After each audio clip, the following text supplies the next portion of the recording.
নমস্কার, সবাই কেমন আছেন? আশা করি সবাই ভীষণ ভালো আছেন। আজ একটা দারুণ রেসিপি বানাবো। পুরো ভিডিওটা দেখো যে আমি এটা কিভাবে বানিয়ে ফেলবো আর খুবই কম সময়ে। তাহলে চলুন বেশি কথা না বলে ভিডিওটি স্টার্ট করা যাক। এখানে নিয়েছি ব্রেকফাস্টের জায়গা আমি টোস্টটা ব্যবহার করব, সেই জন্য টোস্টটা নিয়েছি। এটা পুরোটাই বের করে নেব আর এটা মিক্সিতে পুরোটা পাউডার করে নেব। যাই হোক, এদিকে আমাদের আলুটা সেদ্ধ হয়ে গেছে, আলুটা আমি নামিয়ে নিচ্ছি আর এটা সুন্দরভাবে ধুয়ে নেব।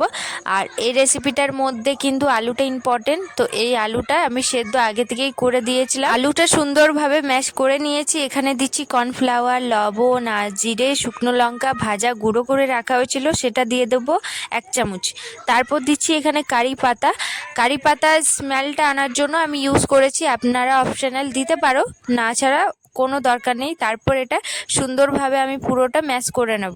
তো আজকের রেসিপিটা তো বললামই না যে আজকে আমি কি বানাবো আলু দিয়ে, তো আজ একটা দারুণ রেসিপি বানাতে চলেছি। আর এখানে টুথপিক কাঠি নিয়েছি আর ঘিটা নিয়েছি। ঘিটা এইভাবে আমি লাগিয়ে নেব টুথপিক কাঠির মধ্যে। আর আলু যে সেদ্ধটা রাখা ছিল সেটা আমি হাতে নিয়ে এইভাবে ঠিক যেমনভাবে দেখাচ্ছি সেইভাবেই করে নিতে হবে।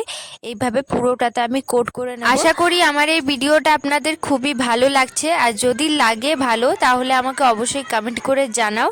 তো এই দুদিন থেকে খুবই ভালো ভালো রেসিপি আপলোড করছি শুধুমাত্র আপনাদের জন্য।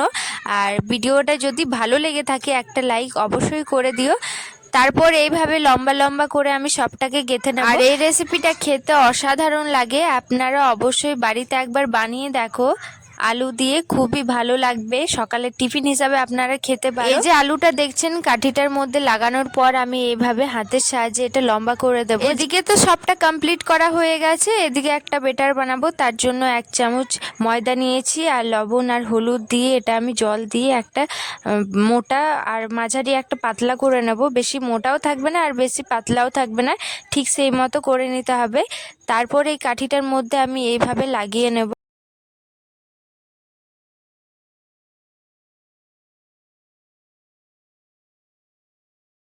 আর এই যে টস যে গুঁড়ো করে রাখা হয়েছিল সেটাই এইভাবে আমি পুরোটাতে কোট করে নেব।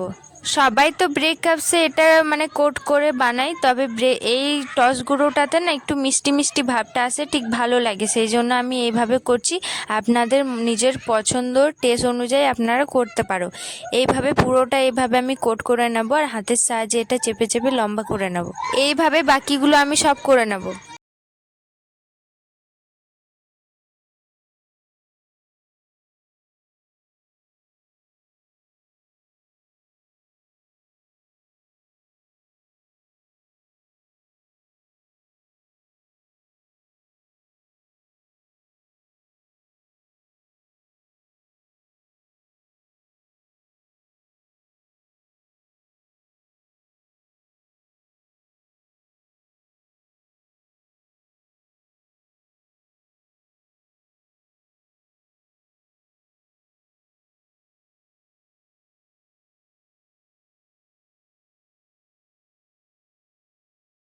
তেলটা সুন্দরভাবে গরম হয়ে গেছে, এবার আমি এক একটা এটা ছেড়ে দেব। এবার যতক্ষণ না এটা ক্রিস্পি হবে ততক্ষণ এইভাবে আমাকে ভাজতে হবে, উল্টে পাল্টে করে এইভাবে আমি একবার একবার করে চেক করে নেব ঠিকঠাক মতো হয়েছে কিনা। আর আমাদের এটা রেডি হয়ে গেছে, আর দেখতেই পাচ্ছ কতটা ক্রিস্পি হয়েছে। এই রেসিপিটা আপনাদেরকে কেমন লাগলো অবশ্যই কিন্তু কমেন্ট করে জানাও। ভালো লেগে থাকে লাইক শেয়ার করো। বাই, রাধে রাধে, সবাই ভালো থেকো।